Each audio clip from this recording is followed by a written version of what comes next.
Hi, everybody. Welcome back to Critical Mass. Well, we're back to Zoom, not because we have to, but just for the convenience. This time I'm in the middle of moving, and Mark was really busy at work, and Paul's really lazy. So we just decided to get all together on Zoom tonight because we wanted to talk about what ruins movies for us. So when we're watching a movie, what really just takes us out of the movie and ruins it for us. And, well, I think we're going to have some pretty common ideas, probably the same thing that bug you guys.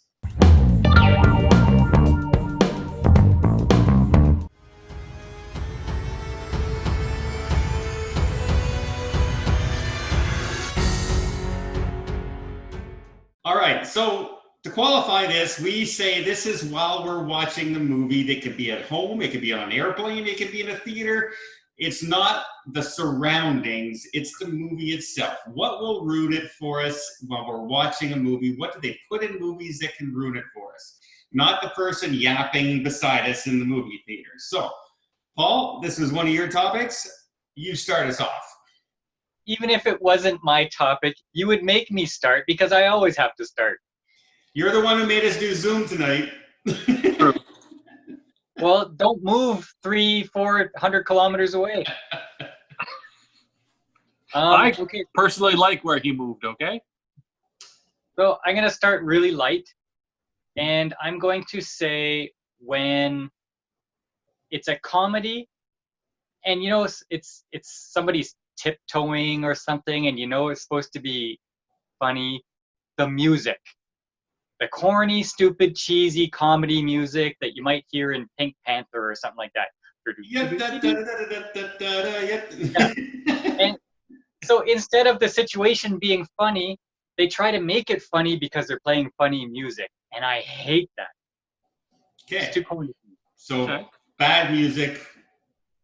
And that can go for anything, too. That can go for just poor music soundtrack for a movie. If you're trying to watch a suspenseful movie and everything, and they have music like dun dun dun dun dun dun dun dun dun dun dun, it takes you out of a suspenseful movie, right? So just bad musical score. Okay, Mark, what do you got?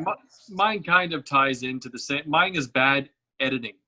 If a movie is like you can have two different cuts of a movie, and if the editing is off, the entire movie is crap. Like what kind of editing though? Like so do you know what a J cut is when somebody is editing video and audio? No, I do, but explain it to our audience. Okay, so what it is if there's two people having some dialogue, if the camera focuses on the person and then they begin to talk, okay, that's bad. But if one person is talking and then from the background you hear them begin to speak, the other person begin to speak, and then the video shifts to them, that's called a J cut. That's the proper way to do it. And there are so many bad movies that don't follow this rule. There's J cuts and there's L cuts, and there's just they don't know how to edit.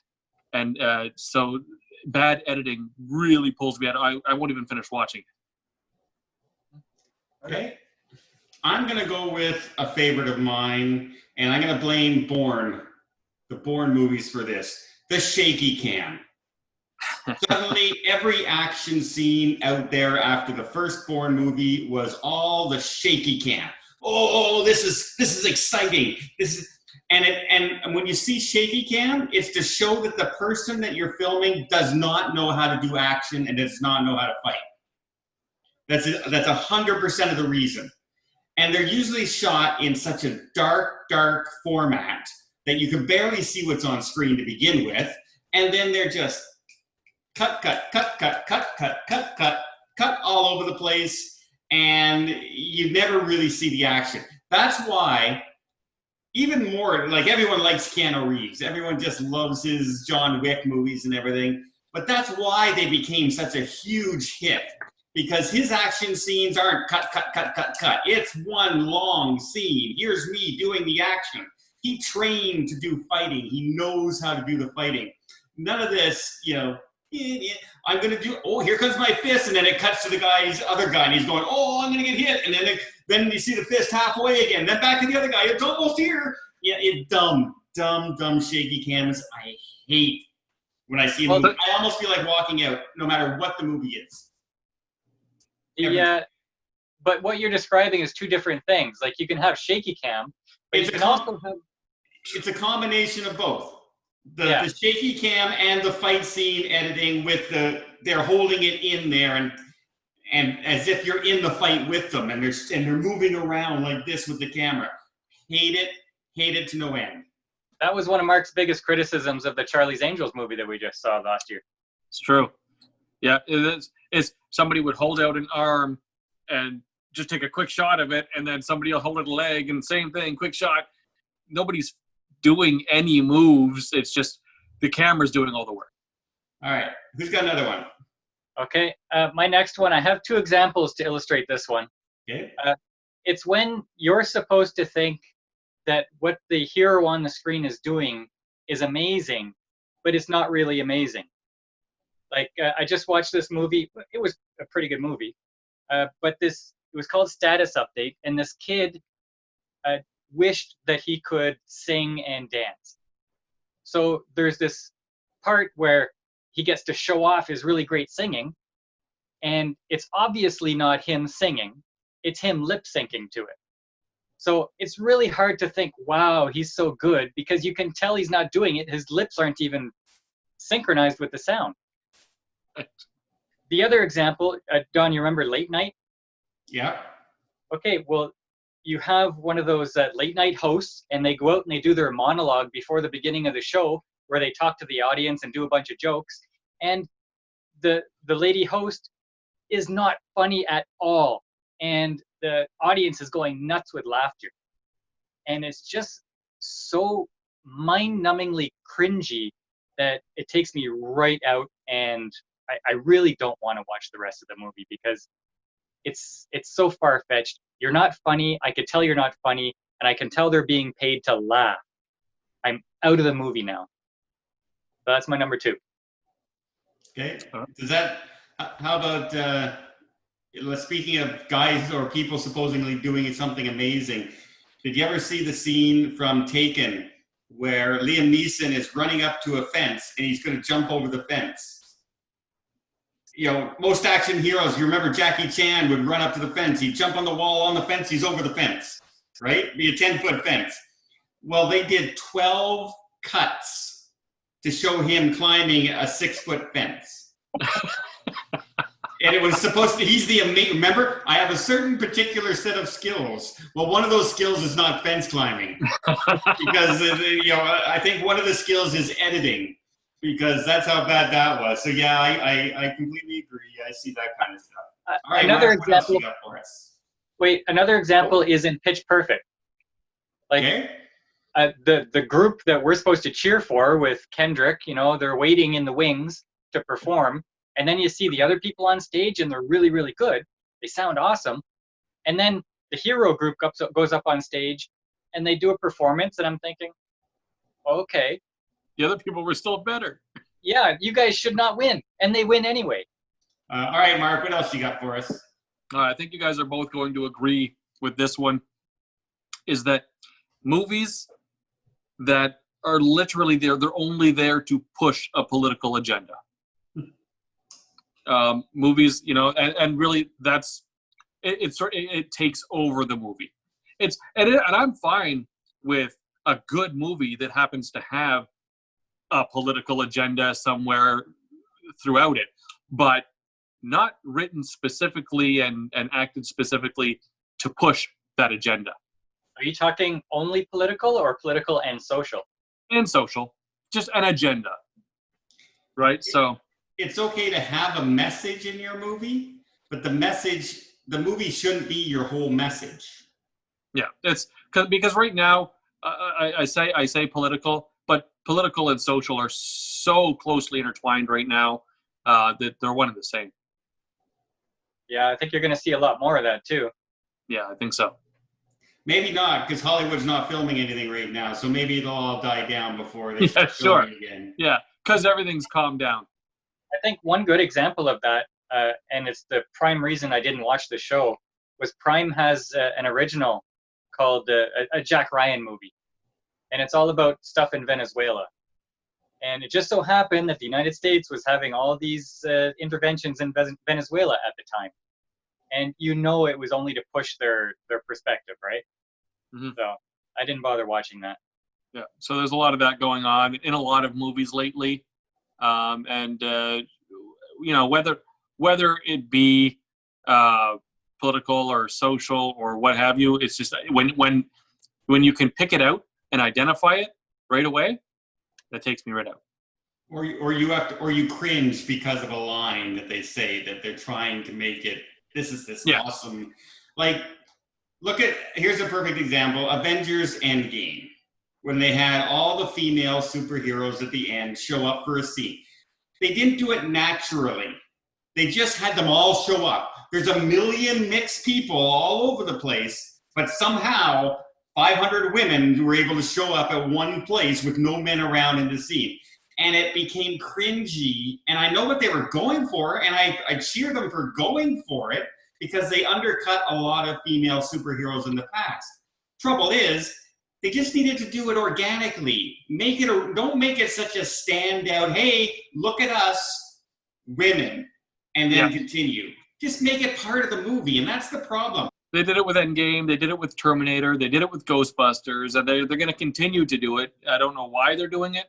I do know why they're doing it, but well, I don't know why they're not learning from their mistakes. Well, exactly, and none of the ones that they've done, like Ghostbusters and Charlie's Angels, none of them have worked. So we'll get away from that a little bit.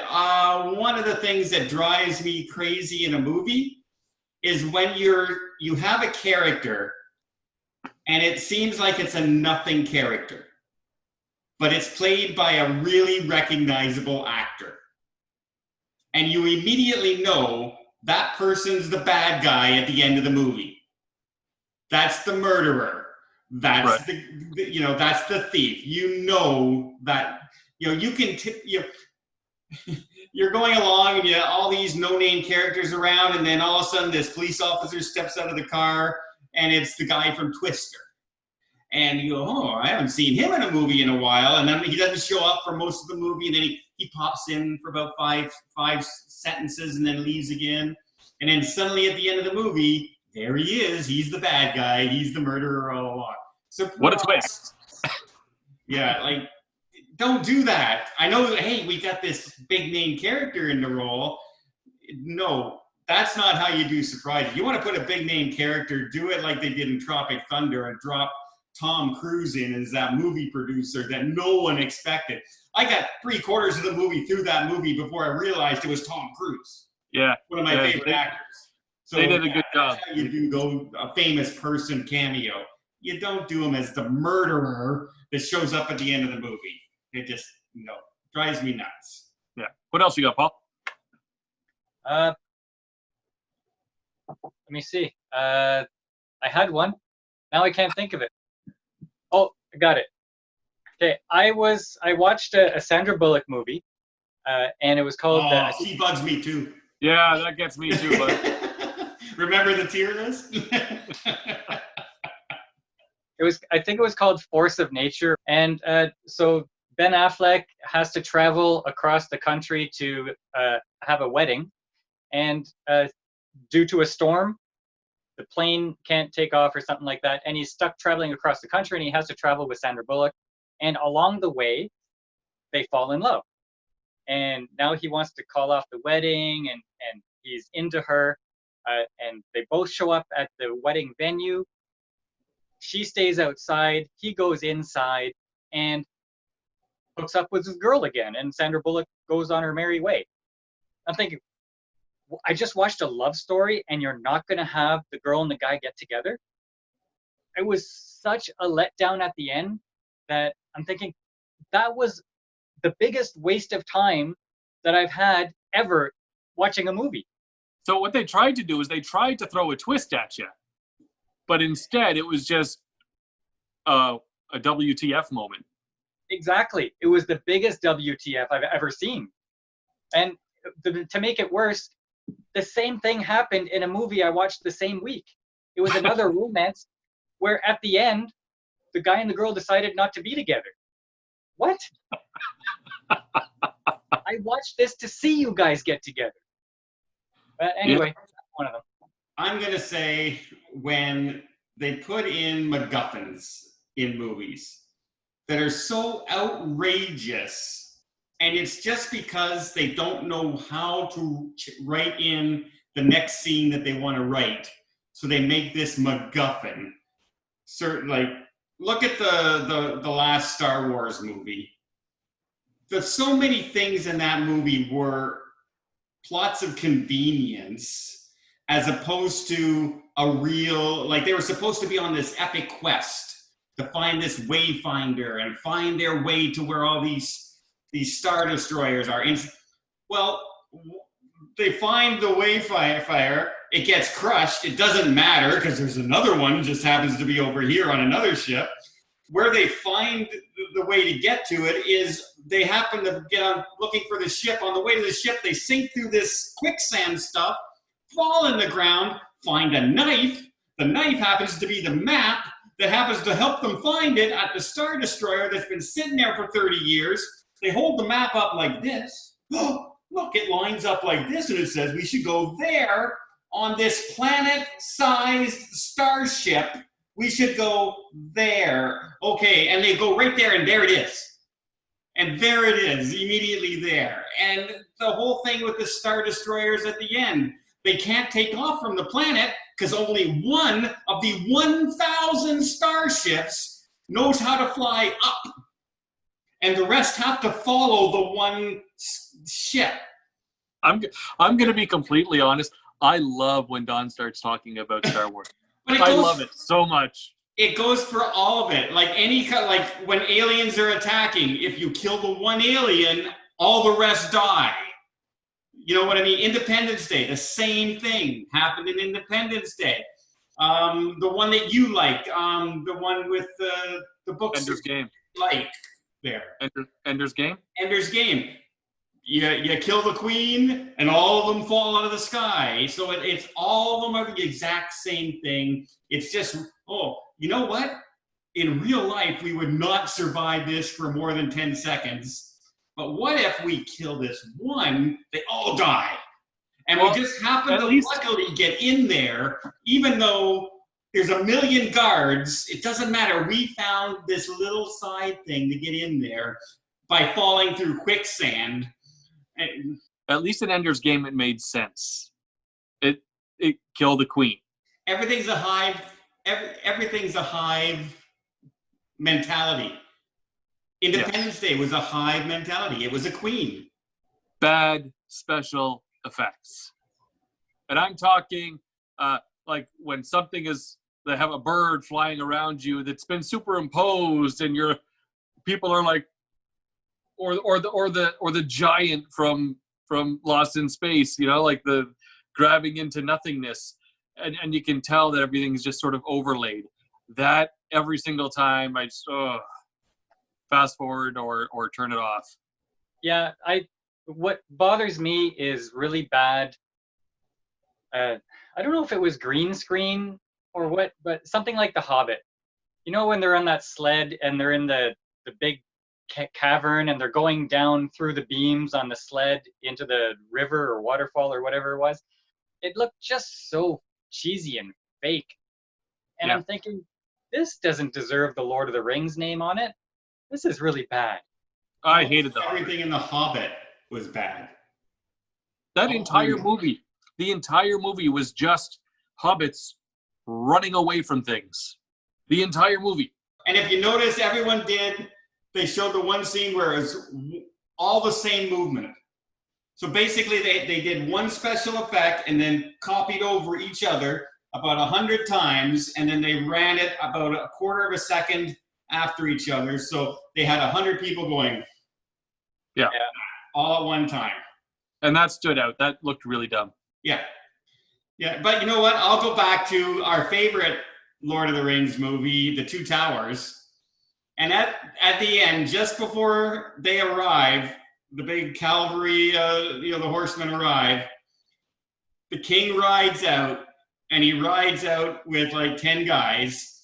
And when they ride out onto the bridge and the path going around, and they're knocking the orcs off there, it looks so fake and so badly done because it's all the same orc, and they're all falling in the exact same way as they're running around over there.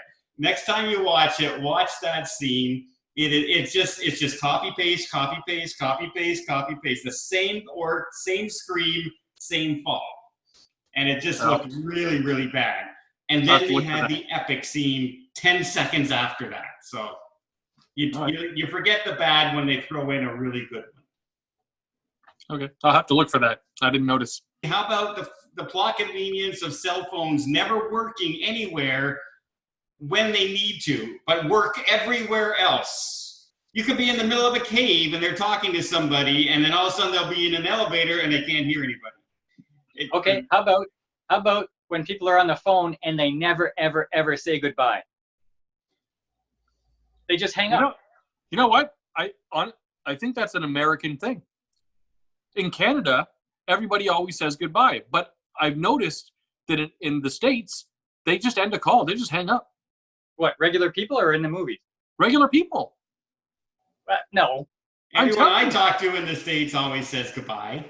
Oh, maybe it's in movies that I'm noticing it. That might be it. Yeah. Hey, Mark gets all his culture from movies. Everybody. There's a lot of Americans on this that watch our channel. Tell us, do people in the States usually say goodbye when you get off the phone?